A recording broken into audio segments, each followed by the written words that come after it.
नमस्कार सकलके सुप्रभात। आमी दीपिका आबारो नतून आरो एकटी ब्लगे तोमादेर अनेक वेलकाम। केमन आछो सकले? आशा करब अनेक भालो अनेक सुस्थ। आमराओ बेश भालो आछि तोमादेर भालोबासाय।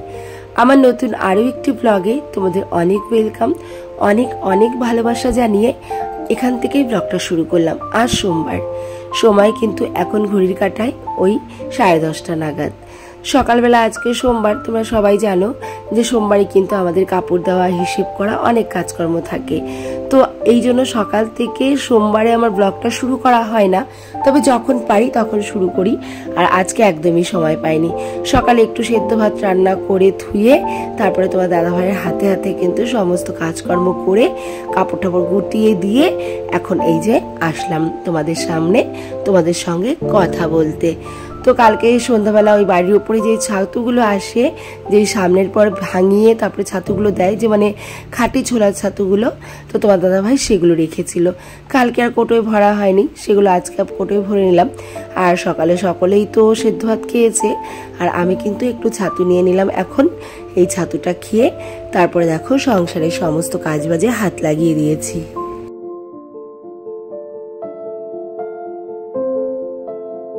এখনো কিন্তু দুপুরবেলা রান্না বান্না কিছুই করা হয়নি, সমস্তটাই বাকি আছে।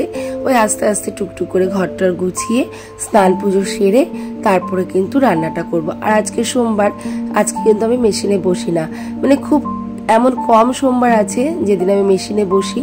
আজকে আর ভালো লাগছিল না।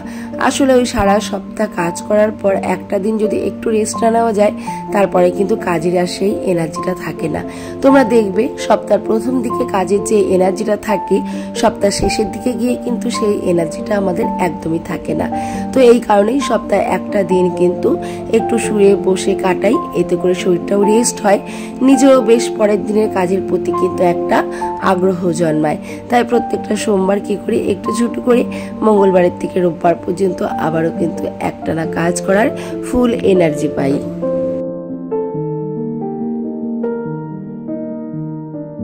আমার ঘরের ভেতরে কাজ মানে ওই বিছানা তোলা আর ঘরের কিছু পুরনো ফার্নিচার আছে, সেগুলোকে প্রত্যেকদিন একটু করে মোছা।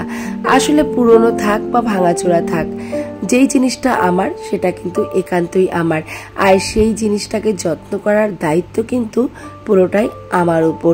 আমি কিভাবে আমার সংসারের জিনিসগুলোকে ভালো করে রাখবো, ভালোভাবে রাখবো, যত্ন সহকারে রাখবো, সেই পুরো দায়িত্বটা কিন্তু আমার। এটা ভাঙা দেখে বা নষ্ট দেখে বা পুরনো হয়ে গেছে দেখে জিনিসটাকে আমি অবহেলা করব, এটা করা কিন্তু কখনোই উচিত নয়। তাই নিজের জিনিসকে নিজেকেই যত্ন করতে হবে।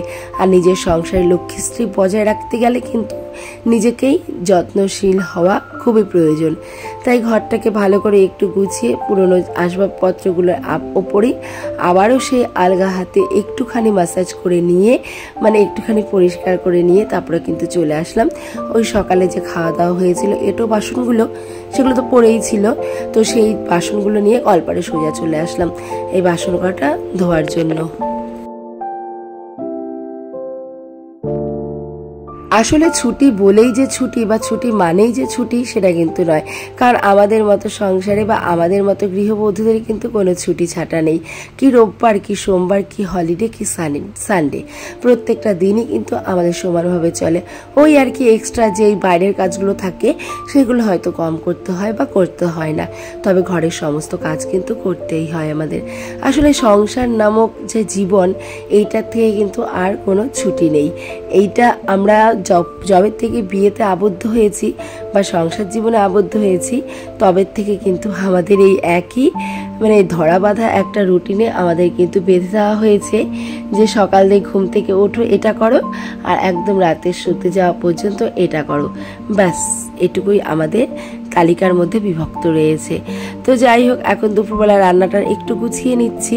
তোমার দাদাভাই বাজার থেকে 2 রকমের মাছ এনেছিল, ইলিশ মাছ আর এনেছিল কাতলা মাছ।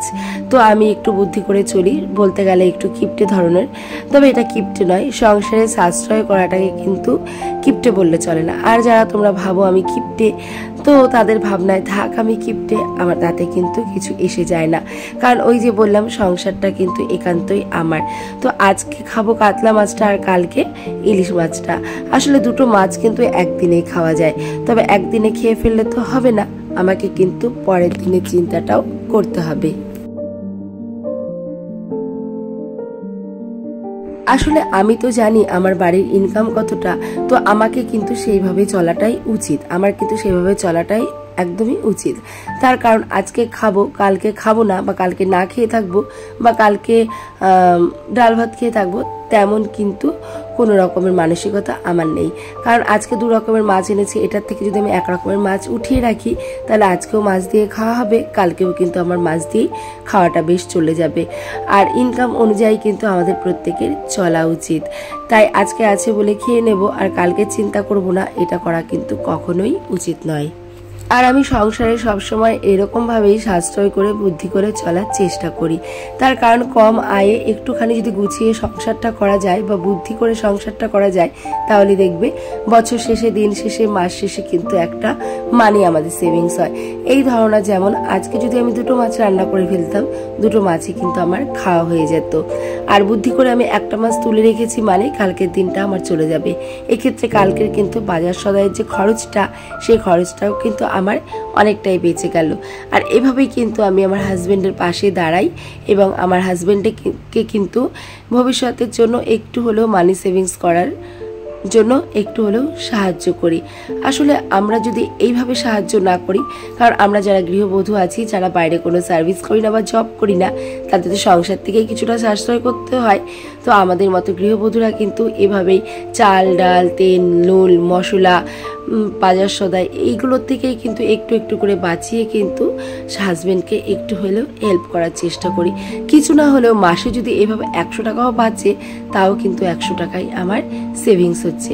তো এটাকে যদি অনেকে কিপটামি বলে ভাবো যে 2 রকমের মাছ এনেছে, কি হতো খেয়ে ফেললে, তো যারা কিপটামি বলে ভাবো আমাকে, ভাবতে পারো, আমার তাতে কিছুই আসে যায় না। কারণ সংসার জীবনে যদি এরকমভাবে একটু কিপটে হতে হয়, তাহলে আমি একবার না বহুবার কিপটে হতে রাজি আছি। তার কারণ অভাব কষ্টটাকে অনেক কাছ থেকে দেখেছি। অর্থ ছাড়া যেখানে মানুষ কিন্তু একদম মূল্যহীন। অর্থ কোথায় কোথায় প্রয়োজন, সেটা যদি আমরা একটু হাসপাতালে গিয়ে ঘুরে আসি, তাহলে কিন্তু বুঝতে পারবো। যখন আমাদের শরীর খারাপ হয় বা অসুস্থ হই আমরা, তখন কিন্তু অর্থ ছাড়া একটা কেন 1 টাকার ওষুধও কিন্তু আমাদের মুখের সামনে আসে না। হসপিটালে গেলে দেখা যায় মানুষ বাঁচার জন্য কত লড়াই করছে। আর সেইভাবে বাঁচতে গেলে বা মানুষের যে জন্ম আছে, মৃত্যু তো একদিন হবেই, তবুও বাঁচার তাগিদে মানুষকে অর্থ কিন্তু অনেকটাই প্রয়োজন। অর্থ বিনিময় বা অর্থ ছাড়া আমরা কিন্তু একদমই অচল। যাই হোক, তোমাদের সঙ্গে অনেক গল্প করতে করতে আমার ওদিকে ঘরের কাজ, স্নান, পুজো সমস্তটাই কিন্তু কমপ্লিট হয়ে গেছে। আর এখন অনেকটাই বেলা হয়ে গেছে। আর কিছু জামা কাপড়ও কেচেছিলাম, সেগুলো ছাদে মেলে দিয়ে আসলাম। আর জানি আজকে শুকাবে না, কারণ চারিদিকে যা মেঘ করেছে, আর এখনকার ওয়েদার একদম ভরসা নেই। এই রোদ তো এই বৃষ্টি, কোনো ভরসাই করা যাচ্ছে না। তো এমনিতেই দো ভরসাতেই জামা কাপড়গুলো মেলে দিয়ে আসা হয়েছে, জানি শুকাবে না, তবুও মেলে দিয়ে আসলাম। আর এখন দেখো দুপুরের রান্নাবান্না। আজকে বেশি কিছু রান্না করব না, ওই ভাত করেছি, ভাতে পেঁপে সেদ্ধ দিয়েছি, আর কয়েকটা পটল ভাজা, আর এখানে আলু দিয়ে একটু কাতলা মাছের ঝোল রান্না করব। তো আমাদের দুপুরের মেনু তো আজকে কিন্তু এইটাই ছিল। আগে না রান্না করতে খুব ভালো লাগতো, রান্না করতে ভালো লাগতো, সবাইকে খাওয়াতে ভালো লাগতো। এখন যতই দিন যাচ্ছে ততই যেন আমার আর রান্না বান্না করতে ইচ্ছা করছে না। নিজের রান্না তো একদমই খেতে ইচ্ছা করে না। আমার মনে হয় কেউ যদি আমাকে একটু আলু সেদ্ধ দিয়ে ভাতও দিত, তাহলে হয়তো কি অমৃতর মতোই খেতাম।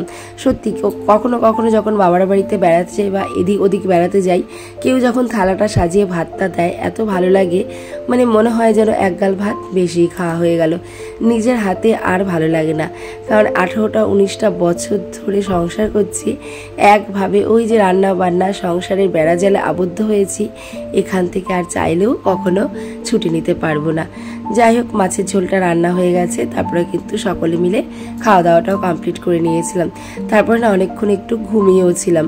আর এই যে কালকে যে কিছু জামা কাপড় যেগুলো ধুয়ে দিয়েছিলাম, শুকিয়ে গেছিলো, তোমরা দেখেছিলে, তো সেই জামা কাপড়গুলো ওপরের ঘরে একদম ঢিবি করে রাখা ছিল। তো ওইগুলোকেই এখন দেখো বিকেলবেলা সন্ধ্যাবেলা আর কি একটু বসে আছি, সন্ধ্যে পুজোটাও দেওয়া হয়ে গেছে। তো ভাবলাম জামা কাপড়গুলো একটুখানি ভাঁজ করে রেখে দিই, কারণ জামা কাপড় দেখবে একটুখানি কুচকে রাখলে, মানে গুছিয়ে এক জায়গায় জায়গায় ধুবিয়ে রাখলে তাহলে কিন্তু কোচকানো কোচকানো ভাব হয়ে যায়, জামা কাপড়গুলো পরলেও না খুব একটা ভালো লাগে না। তো এই কারণে এইভাবে পাট পাট করে যদি জামা কাপড়গুলো গুছিয়ে রাখা যায়, জামা কাপড়গুলো বেশ সুন্দর থাকে আর নোংরাটাও না কম হয়। তো যেহেতু সন্ধ্যাবেলা বসে আছি একটুখানি, তোমার দাদাভাইও বাড়িতে নেই, বিকেলবেলা আবার গেছে এক জায়গায় কাপড় দিতে, এখনও আসেনি। অন্বেষাও বাড়িতে নেই, ও গেছে পড়তে, আর বাবু হচ্ছে ও ঘরে পড়তে বসেছে। তো আমি একা একা বসেই ছিলাম, ফোন ঘাঁটতে আর ভালো লাগছিল না, তাই জামা কাপড়গুলো টুকটুক করে গুছিয়ে ভাঁজ করে জায়গায় এখনও রাখা হয়নি, ওই সোফার এক সাইডে রেখে দিচ্ছি। পরে কিন্তু জায়গায় গুছিয়ে আমি একদম পরিষ্কার পরিচ্ছন্নভাবে রেখে দেব। আসলে গোছানো গাছানো সংসার না আমার খুব ভালো লাগে, আর আমার মনে হয় প্রত্যেকটা মেয়েরই স্বপ্ন যে একটা গোছানো সংসার।